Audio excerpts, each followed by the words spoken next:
Oh my gosh, season 2. We're here. I can't believe we're at season 2 of Grace Through Pain, A Journey to Hope. I am just so excited about everything we're going to talk about this season. I think sometimes you have to let things breathe a little bit. I wanted to have fresh things to talk to you all about. There's been so many messages that have come in the meantime of just important subjects and topics. We're going to talk about breakups. I just went through a crazy breakup, um, new health stuff, new treatments, new symptoms. There's just so much to unpack, like the world falling apart all around us and how we're all just kind of coping. The joy, how I'm finding joy, how hopefully maybe you can try to find and add some more joy into your life. But I just can't wait. There's so much to talk about. Hi again, guys. I just am so happy to see you. All right, let's get going. Here we go. All right, all right, all right. Hey, everybody. Welcome to season 2, Grace Through Pain, A Journey to Hope. I am your host, Marty Hines. For all of you that are new to this podcast, thank you. For those that have been with me since last season, it's so good to see you again. And I'm just ready to chat and talk and give you some updates. Okay, so there was been so much that I wanted to talk about. I was like, okay, how do you start this? What's like a good kind of like opening first season? And then I thought about it and it was just like, you know what? Talk about what is going on. Like talk about what you want to talk about. And it doesn't necessarily have to fit the mold of, you know, what makes sense as a program. So, okay. I got a new therapist. I'm excited because I have been doing therapy. I've been in therapy for forever, off and on. I've just believe in therapy. I have my dad's a therapist, my grandmother's a therapist, so it's just been something that I just have grown up knowing and believing in. I really feel like it works. I try to encourage people to get into therapy, and so this my most recent therapist, who I just loved. She got me through COVID. She got me through my MS diagnosis. She just is amazing. I'm so grateful to her.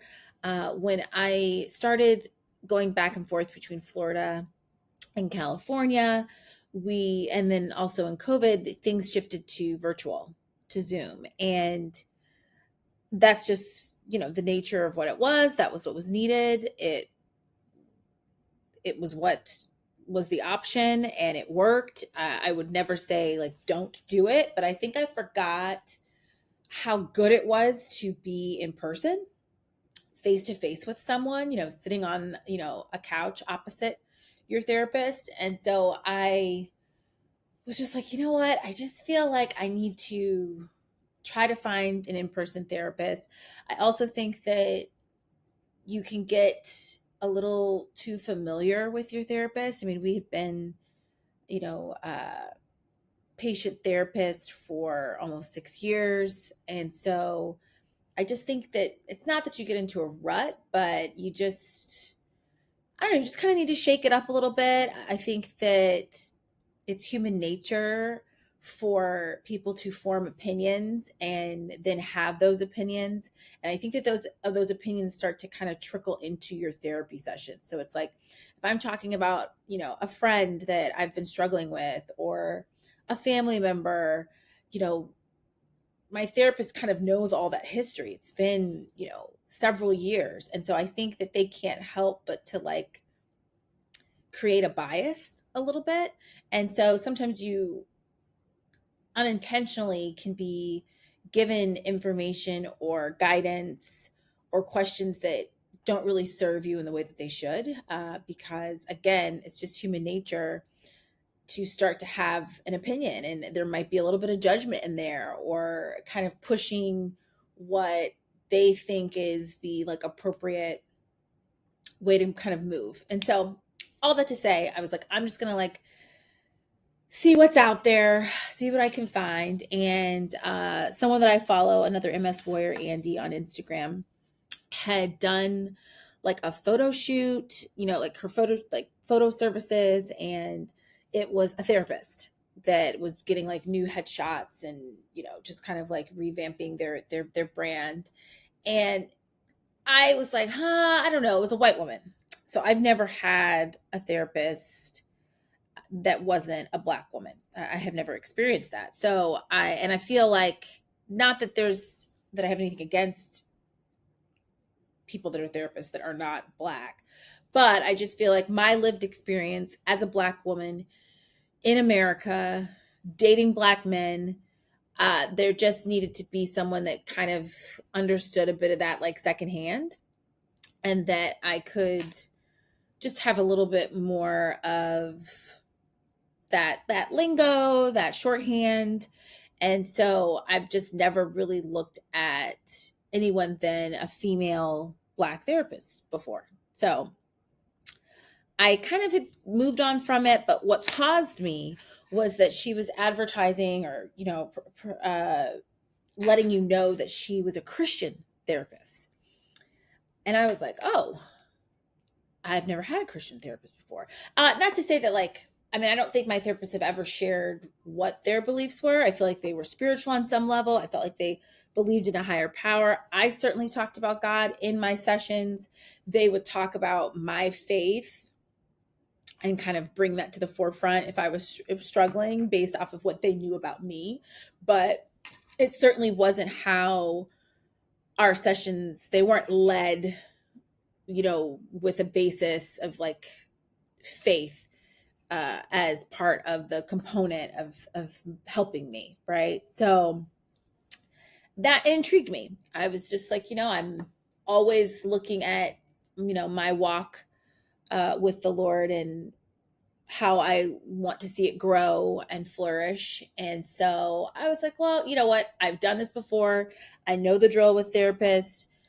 You're basically going to spend out of pocket probably $500 to $700 interviewing therapists. You know, you're going to go, you fill out the form, you're going to have a session, probably not like them, or maybe you will, but you know, it's just kind of like the cost of doing business until you find the therapist, you know, that works for you. So I was like, okay, let me just like add her to the pile or add her to the list, and, you know, we'll see, like, let's just be open. And so I had some other therapists that I went to see, and some were okay, you know, some were, you know, convenient because they were close, but didn't vibe as much, you know, just the list of things. And so she was a bit more of a trek. She's out in an area called Lake Mary, which is pretty far from me. It's about 45 minutes away.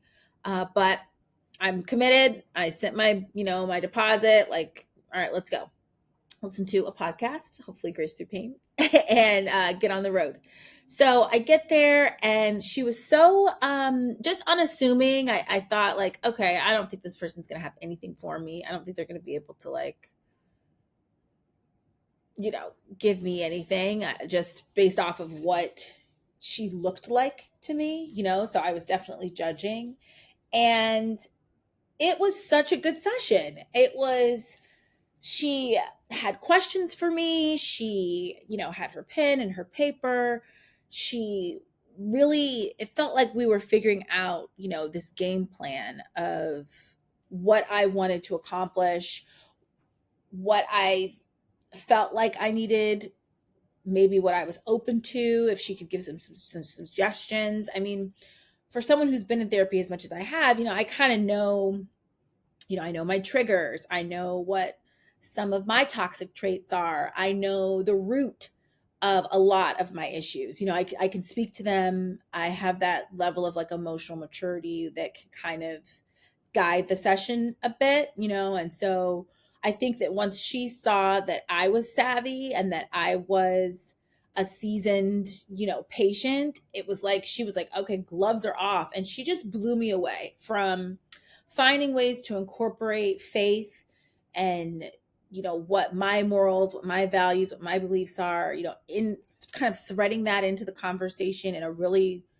organic and seamless way, to really pushing back on things that I had already decided were givens for me, and really just be like, I don't know that that's really the case. So let me ask you this. And we just uncovered a lot in this exploratory, general, informational kind of hour. So it just was so unexpected because it's not what I thought it was going to be. And so now I have a white therapist. I've got a white girl. It's crazy. And it's just been a good time. It's been a few months now, and we just dive in. I'm crying all the time, which is normal and fine. But it's really helped me kind of put a mirror up to a lot of things. And I've found, and this is how I'm hoping that for all of you that are listening, I hope that you will consider going to therapy. We all need it. Every single person on this planet needs therapy. And I can only imagine if we were all in therapy, what a better world we would have. So I encourage you to invest in your mental health, invest in yourself. You deserve it. You deserve that 50 minutes once a week or every other week to lay it all out and talk about what is on your heart and what's weighing you down, what's bringing you joy. You deserve that. It is an indulgence that we all need to be doing. And so that's the first point. But the other was just to be more open.